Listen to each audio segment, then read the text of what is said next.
The air in the courtroom was the exact shade of old, dried paperwork, stale, colorless, and heavy with unspoken history. The low hum of the fluorescent lights and the rhythmic tap of the court reporter's keys were the only sounds that broke the thick silence. A silence that felt less like peace and more like a held breath before an explosion. My name is Elias Vance. I was 41 years old, a software architect by trade, but at that moment, I felt like a trespasser, a criminal, an ungrateful son who had stolen a blanket from the family home. I sat rigid at the defense table, my knuckles white against the dark mahogany, a few feet of legal boundary separating me from the people who had brought this ruin upon me. My parents, Arthur and Vivian Vance. They sat shoulder to shoulder with their lawyer, Richard Thorne, a slick-haired man in a suit too expensive for the county circuit court, hired, I knew, specifically to project an image of ruthless, righteous indignation. My father, Arthur, usually a pillar of quiet strength, looked brittle. He refused to meet my eye, staring instead at the chipped marble floor. My mother, Vivian, however, looked directly at me. Her expression was a masterwork of cold, practiced grief, the look of a woman who believes she is doing a necessary, agonizing duty. But the true center of the vortex was the woman sitting beside them, my younger sister, Chloe. She was 38, dressed in a muted blue dress clutching a tissue, her face a mask of fragile hope and manufactured victimhood. The suit was for eviction. They weren't asking for money or property damage. They were demanding the house, my house where my wife and I had raised our daughter, so that Chloe could, in their exact, chillingly repeated legal language, own her first come. That phrase, own her first come, had been the mantra of the last 6 agonizing months. It was the cryptic, cruel heart of their justification. I had offered to buy the house outright. I had offered to pay Chloe whatever market value difference they claimed she was owed. I had begged them to sit down, family to family, and negotiate. Their answer was always Thorne's curt, legalistic retort. The Vances are acting to satisfy a moral and pre-existing family commitment to their daughter, Chloe Vance, concerning her first claim on the property at 14 Willow Creek. Beside me, my wife Alara, squeezed my hand. Her presence was the only thing keeping the concrete walls of my composure from crumbling. She had been the one to find the pro bono legal aid, the one to sort through 2 decades of utility bills, and the one to constantly remind me, we have the truth. Let them lie, but the truth in this setting felt fragile. My parents held the original deed, held the narrative of the family legacy, and held the undeniable title that placed me, my wife and my 7-year-old daughter, Lily, in the role of squatter's Lily. She sat quietly between Alara and me, a tiny oasis of focused calm in a world of adult hostility. She had a mop of unruly brown hair and eyes that absorbed everything. She was clutching her small lavender-cased tablet, her thumb tracing the edges of the screen protector. We had tried to explain the court case in simple terms, a disagreement over the house, but children sense the emotional current. And she knew the stakes were monumental. Judge Harold Ventry, a man whose face seemed permanently etched with the fatigue of human folly, adjusted his black robes. "Mr. Thorne, your final statement on behalf of the petitioners?" Thorne rose, his voice smooth and resonant, weaving a deceitful tapestry of familial duty and broken promises. "Your Honor, the petitioners, Arthur and Vivian Vance, have shown consistent and heartbreaking grace. They permitted their son, Elias, to reside on the property for years, knowing all the while that the house, per an agreement with his sister, Chloe, was rightfully hers. That initial claim was established years ago, before Mr. Vance even considered marriage. The time for grace has ended. The petitioners simply seek to fulfill their lifelong promise. We ask for a judgment of eviction effective immediately to allow Ms. Vance to finally claim her rightful inheritance." My lawyer, Ms. Cho, stood, her counter-argument sharp and focused on the facts, the 20 years of improvements, the tax payments, the undisputed role the house played as the only home Lily had ever known. But the truth was, it was an uphill battle. The law often favors the deed holder, and the narrative of a generous family finally asserting a just claim was potent. As Ms. Cho concluded and sat, The silence returned, heavier this time.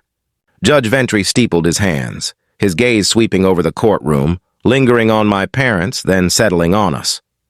He opened his mouth, ready to deliver the final word, the sentence that would send our lives spiraling into chaos. That's when Lily moved. She slid off the bench, her feet barely audible on the polished floor, and walked to the well of the court. She looked impossibly small, a 7-year-old in a bright pink hoodie against the somber backdrop of the legal establishment.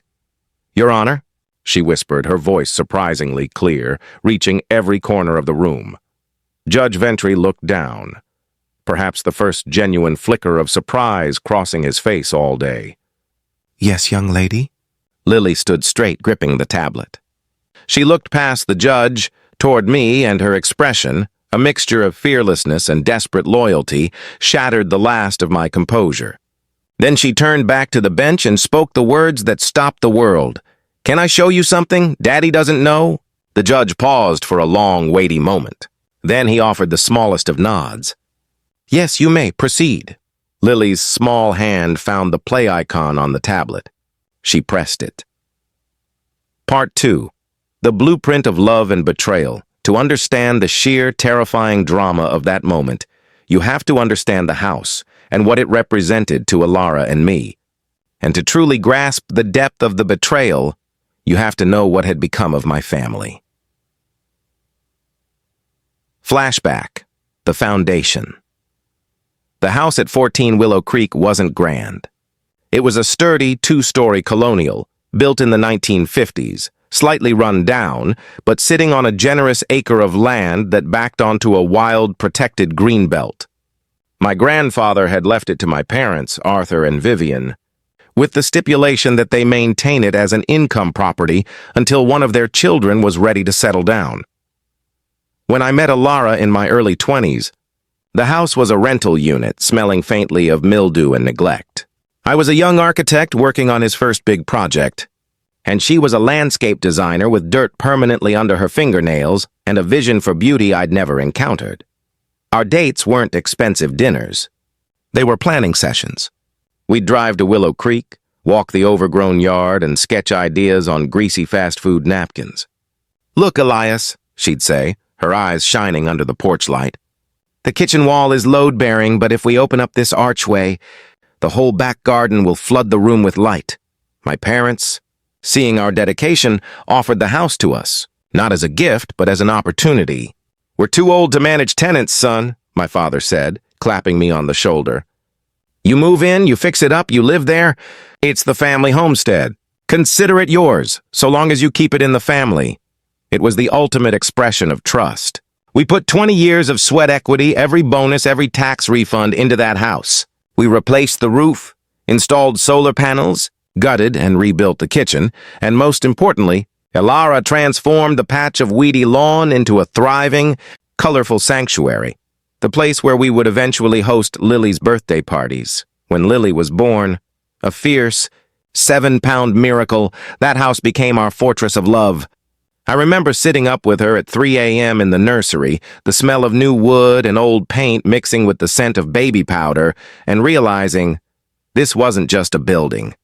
It was the physical manifestation of my life with Alara, the security I was building for my daughter. My sister Chloe was always the favored child. She was vivacious, charming, and perpetually chaotic. While I was meticulous and quiet, she was spontaneous and demanding. My parents never saw my stability as a virtue. They saw Chloe's volatility as a need they had to constantly cater to. Chloe struggled with career, relationships, and money. Every few years, there was a dramatic crisis that Arthur and Vivian would rush to solve, usually involving a substantial financial outlay. I never begrudged her the help, but the pattern established a deep, insidious sense of entitlement in her and a corresponding sense of constant obligation in our parents. The friction over the house began subtly. After Alara and I had spent 5 years and nearly $70,000 on renovations, Chloe visited. She walked through the brightly lit, open-plan kitchen, traced her finger over the new granite countertop, and said, not to us, but to my mother, "It's lovely, Almost too good for a rental, isn't it? The phrase own her first come had its genesis shortly after that. Chloe had been in a volatile relationship and briefly, quietly believed she was pregnant. She miscarried early. It was heartbreaking, and Ilara and I offered our deepest sympathies. A few months later, my mother called me. Chloe had her chance, Elias. She had her first claim on building a family, and it was taken from her. The house, it should have been for her first child. We promised your grandfather that. I was stunned. Mom, that's insane. Grandfather's will said the first child to settle down and maintain it. We've been here for years, putting our lives into it. You're settled, yes, but you're fine. Chloe is not, and the emotional debt of that loss, that's a claim we need to honor. You already have your life. You have Lily. The cruelty of weaponizing her grief and my daughter's existence was breathtaking. It was the first time I realized the difference between family love and family obligation, and that I had been on the wrong side of their obligation ledger for decades. For 15 years, the matter remained an uncomfortable, unspoken tension. We lived there, we maintained it, and we believed the absurdity of the first claim was buried. My sister Chloe was always the favored child. She was vivacious, charming, and perpetually chaotic. While I was meticulous and quiet, she was spontaneous and demanding. My parents never saw my stability as a virtue. They saw Chloe's volatility as a need they had to constantly cater to. Chloe struggled with career, relationships, and money.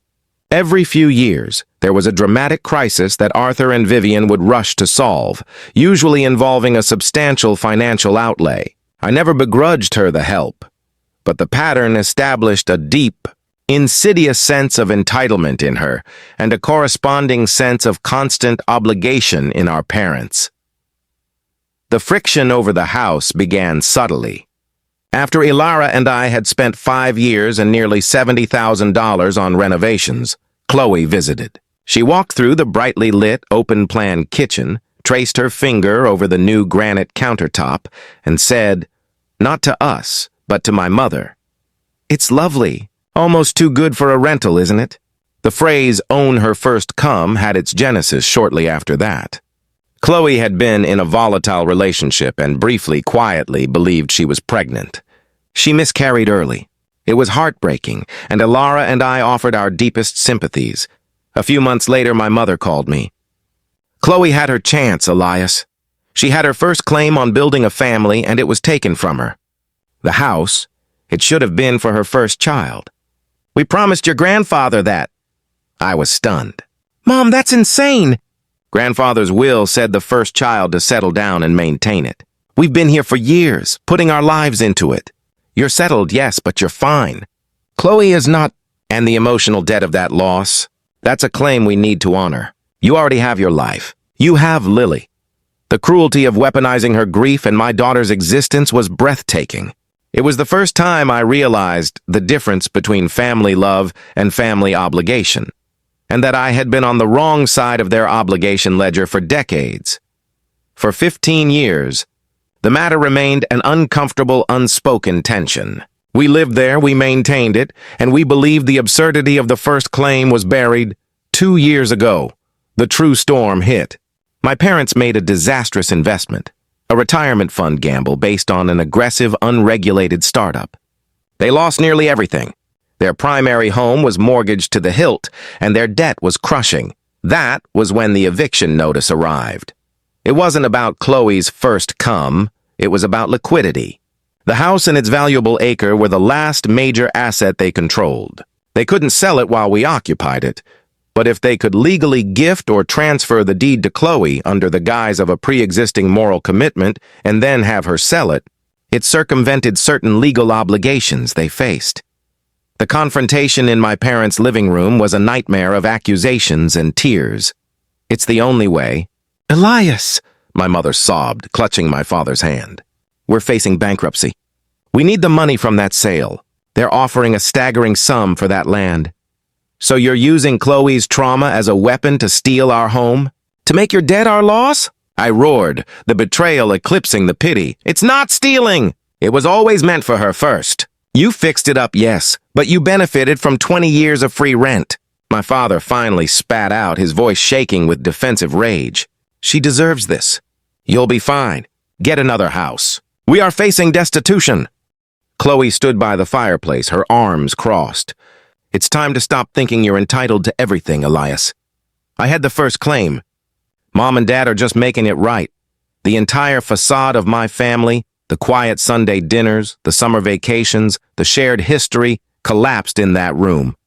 The house, the symbol of my life's stability, became the focal point of their moral compromise. I left that night not with anger, but with a cold, terrifying emptiness. The thrill of the legal fight ahead was mixed with the crushing weight of having to tell my daughter that the only home she knew was being taken by the people she called Grandma and Grandpa. And now, here we were. The judge had just finished addressing Ms. Cho's final points. The air was thick, suffocating. Lily was a small, vibrant pink interruption in the monochrome seriousness of the court.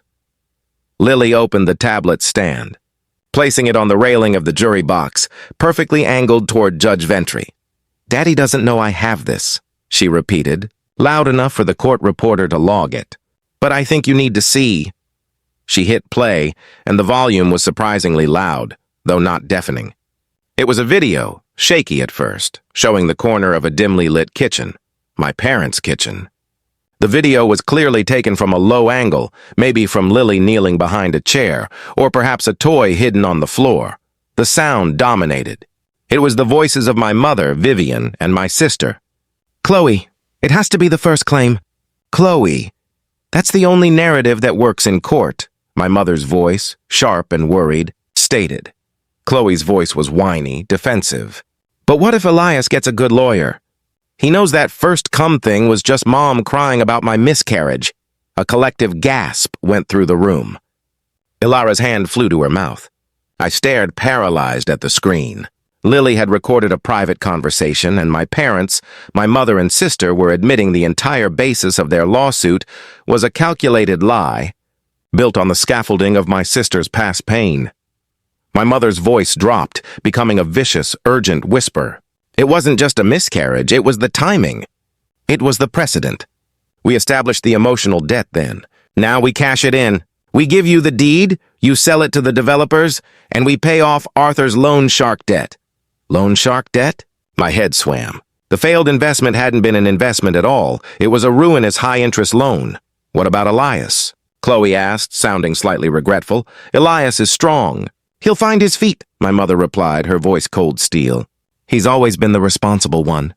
That's why we know he can handle being the one to lose everything. You, my darling, you need a reset button. And frankly, the mother's voice hardened further. The money is the only thing that matters now. The developer, Mr. Stein, needs that greenbelt access and only our land provides it. It's worth triple the market value if they can access the back acreage. You sign the deed over to them the day after the eviction order is final. The camera suddenly jerked and then showed a flash of my father, Arthur. He looked haggard, leaning heavily on the kitchen island. I just want this done, my father muttered, his voice raw. I hate what we're doing to Elias, but I can't go to jail. That man, that loan shark is serious. We owe him everything. We'll just tell Elias the sale fell through later. Say Chloe needed the money for medical bills. We'll manage the lie. You won't have to, Arthur. Chloe will be the hero who saved us. Elias will just be evicted, my mother finished, and the video ended with a sharp electronic click. The silence that followed was absolute. It wasn't the heavy legal silence from before. It was a vacuum, a terrified absence of sound where 100 people were trying to figure out how to breathe. I couldn't feel my hands or feet. The blood had rushed to my core, leaving me strangely lightheaded. The realization hit me not as a shock, but as a devastating, inevitable completion of a puzzle I had been too close to solve. It wasn't just a house. It was a plot to use their daughter's grief and their son's stability as shields against their own criminal desperation. Chloe's breath hitched, a loud, ragged sound. She collapsed forward, hiding her face in her hands, her staged performance finally dissolving into genuine, panicked shame. My mother, Vivian, looked as though she had been struck by lightning. Her face was ashen, her composure utterly annihilated. She didn't look at the judge. She looked at Lily, standing there, a small, accidental avenger. My father, Arthur, slowly pushed himself up from the table. His eyes finally met mine across the gulf of the courtroom, and in them I saw not anger, but a bottomless despair and the acknowledgement of his own moral defeat. Judge Ventry slowly lowered his hands. He spoke, his voice gravelly and slow, the weight of his years heavy in every syllable. "Mr. Thorne, I believe this evidence renders your petition for eviction and the claims of pre-existing moral commitment entirely moot. Furthermore, this court now has reason to suspect potential financial fraud, conspiracy to commit fraud, and the possible threat of coercion related to the true ownership of the asset in question, all of which fall outside the scope of this civil proceeding." Thorne, the slick lawyer, was frantically shuffling papers, his face pale with alarm. "Your Honor, we object. The recording is inadmissible. It was obtained by a minor without consent and is hearsay to the central issue of the deed."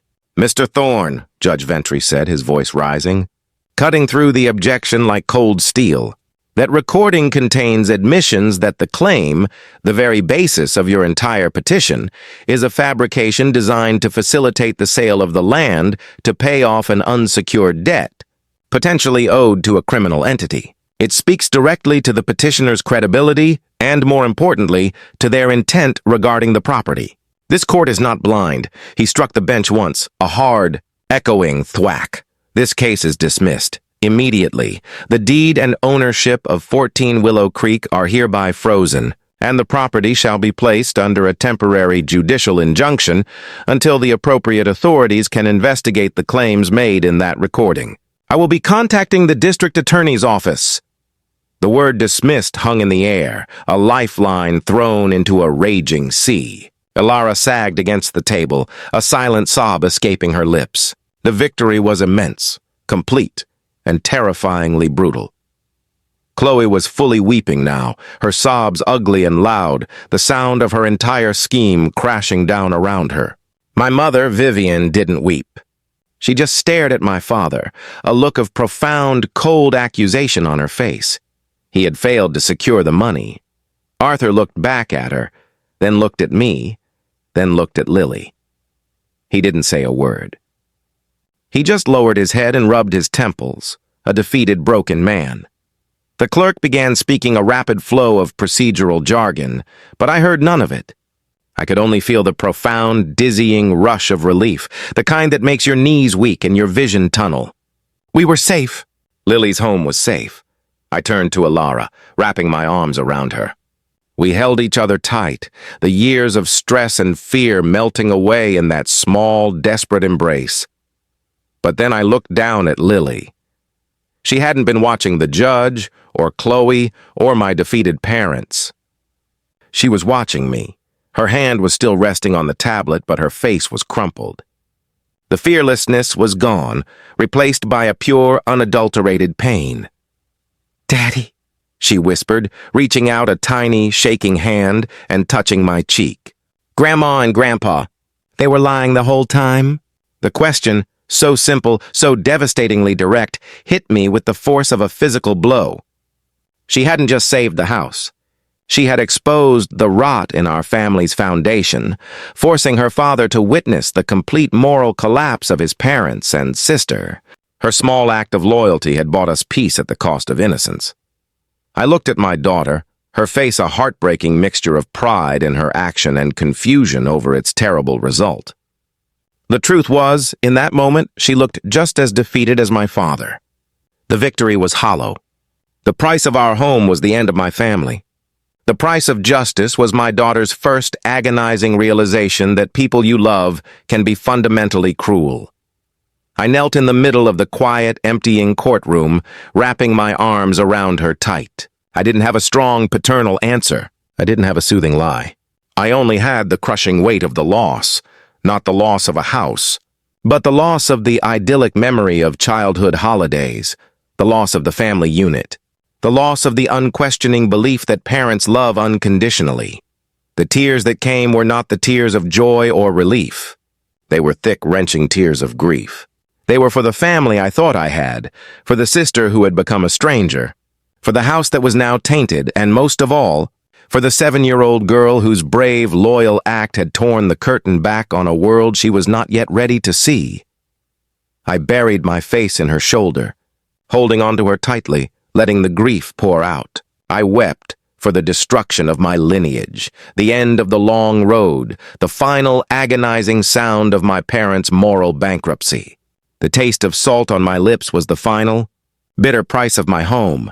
Lily held me, her little arms tightening around my neck, her own quiet tears finally falling onto my suit jacket. The tears of a child realizing that sometimes saving a home means losing a history. The story ended not with a cheer, but with a silent, heart-shaking mutual cry over the grave of a broken family.